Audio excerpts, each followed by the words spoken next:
10 ലക്ഷം മൃഗങ്ങളും 4 ലക്ഷം മനുഷ്യരും പരസ്പരം പോരാടി മരിച്ച ലോകത്തിലെ ഒരേ ഒരു സ്ഥലം.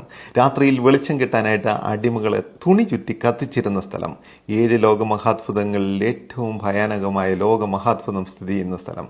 അങ്ങനെ ഒരു സ്ഥലം കാണാൻ വേണ്ടിയാണ് നമ്മളിന്ന് പോകുന്നത്. ഹായ് ഫ്രണ്ട്സ്, ഞാൻ ഫൈസൽ. നമ്മളിപ്പോൾ ഉള്ളത് ഇറ്റലിയിലാണ്.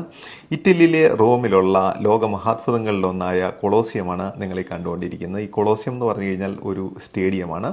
ഈ സ്റ്റേഡിയത്തിൽ നടന്നുകൊണ്ടിരുന്നത് മനുഷ്യരും മൃഗങ്ങളും തമ്മിലുള്ള പോരാട്ടമായിരുന്നു. ആ പോരാട്ടം കാണാനായിട്ട് 80,000-ഓളം കാണികളെ ഉൾക്കൊള്ളാനായിട്ട് ശേഷിയുള്ളതായിരുന്നു ഈ ഒരു സ്റ്റേഡിയം.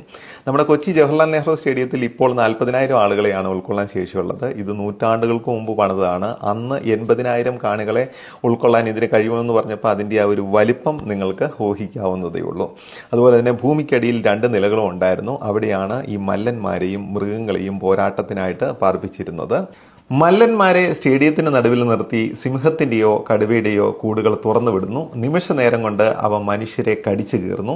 മൃഗങ്ങൾ മനുഷ്യരെ കടിച്ചു കീറി കൊലപ്പെടുത്തുന്നത് ഈ സ്റ്റേഡിയത്തിൽ തിങ്ങി നിറഞ്ഞിരിക്കുന്ന 80,000 കാണികൾ കണ്ട് ആസ്വദിക്കുന്നു. അങ്ങനെ മനുഷ്യരെയും മൃഗങ്ങളെയും വെച്ച് ക്രൂര വിനോദം നടത്തിക്കൊണ്ടിരുന്ന ഒരു സ്റ്റേഡിയമാണ് ഈ കണ്ടുകൊണ്ടിരിക്കുന്നത്. ശരിക്കും ചോരയുടെ മണം തളം കെട്ടി നിൽക്കുന്ന സ്റ്റേഡിയം. നമ്മൾ ഈ റോമ സാമ്രാജ്യം എന്നൊക്കെ നേരത്തെ പഠിച്ചിട്ടില്ലേ? റോമൻ ചക്രവർത്തിമാരാണ് ഈ ഒരു സ്റ്റേഡിയം നിർമ്മിച്ചത്. ആധുനിക കാലഘട്ടത്തിൽ നിർമ്മിച്ച പല സ്റ്റേഡിയങ്ങൾക്കും മാതൃകയായത് ഈ ഒരു കൊളോസിയത്തിൻ്റെ സ്ട്രക്ചറായിരുന്നു. മനുഷ്യരും മൃഗങ്ങളും തമ്മിലുള്ള പോരാട്ടങ്ങൾ ചില സമയങ്ങളിൽ സെക്കൻഡുകൾ മാത്രമേ നീണ്ടു നിൽക്കാറുള്ളൂ. പക്ഷെ മറ്റ് ചിലപ്പോൾ ദിവസങ്ങൾ നീണ്ടു നിൽക്കാറുണ്ട്. അങ്ങനെ 100 ദിവസം വരെ നീണ്ടുനിന്ന പോരാട്ടങ്ങൾ ഉണ്ടായിട്ടുണ്ട്. ആ സമയങ്ങളിൽ രാത്രിയിൽ വെളിച്ചം കിട്ടാനായിട്ട് അടിമകളെ തുണി ചുറ്റി കത്തിച്ചിരുന്നു എന്നാണ് പറയപ്പെടുന്നത്. ചില ശക്തന്മാരായ മല്ലന്മാർ മൃഗങ്ങളെ പരാജയപ്പെടുത്താറുണ്ട്. അങ്ങനെ പരാജയപ്പെടുത്തുന്ന മല്ലന്മാർക്ക് രാജകീയ സ്വീകരണങ്ങളും സമ്മാനങ്ങളും കൂടാതെ അവരെ സൈന്യത്തിലും എടുത്തിരുന്നു. ഈ സ്റ്റേഡിയത്തിന് 80 എൻട്രൻസുകളാണ് ഉണ്ടായിരുന്നത്. ഇതിൽ 76 എൻട്രൻസുകൾ പൊതുജനങ്ങൾക്ക് വേണ്ടി കയറാനായിട്ടുള്ളതായിരുന്നു. 2 എൻട്രൻസുകൾ രാജാക്കന്മാർക്ക് വേണ്ടിയുള്ളതായിരുന്നു.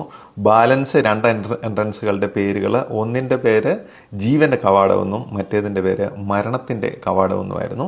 ഈ ജീവൻ്റെ കവാടം വഴിയാണ് മല്ലന്മാർ ഭൂമിക്കടിയിലെ നിലകളിൽ നിന്നും ഈ ഒരു അങ്കത്തട്ടിലേക്ക് എത്തിക്കൊണ്ടിരുന്നത്. ഇനി അവർ മൃഗങ്ങളുടെ ആക്രമണത്തിൽ മരിച്ചു പോവുകയാണെങ്കിൽ അവരുടെ ഡെഡ് ബോഡി കൊണ്ടുപോയിക്കൊണ്ടിരുന്നത് മരണത്തിൻ്റെ കവാടം വഴിയായിരുന്നു.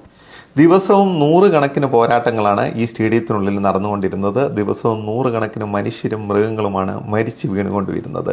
ആധുനികമായ 7 ലോകമഹാത്ഭുതങ്ങളിൽ ഏറ്റവും ഭയാനകമായ ലോകമഹാത്ഭുതമാണ് റോമിലെ കൊളോസിയം. അപ്പോൾ ഈ വീഡിയോ കാണുന്ന എല്ലാ കൂട്ടുകാരും നമ്മുടെ പേജ് ഒന്ന് ഫോളോ ചെയ്യാനായിട്ട് മറക്കല്ലേ. ഇപ്പം തന്നെ ഫോളോ ചെയ്ത് വെച്ചോളൂ. ഇതുപോലെയുള്ള അടിപൊളി വീഡിയോയുമായിട്ട് വീണ്ടും കാണാം.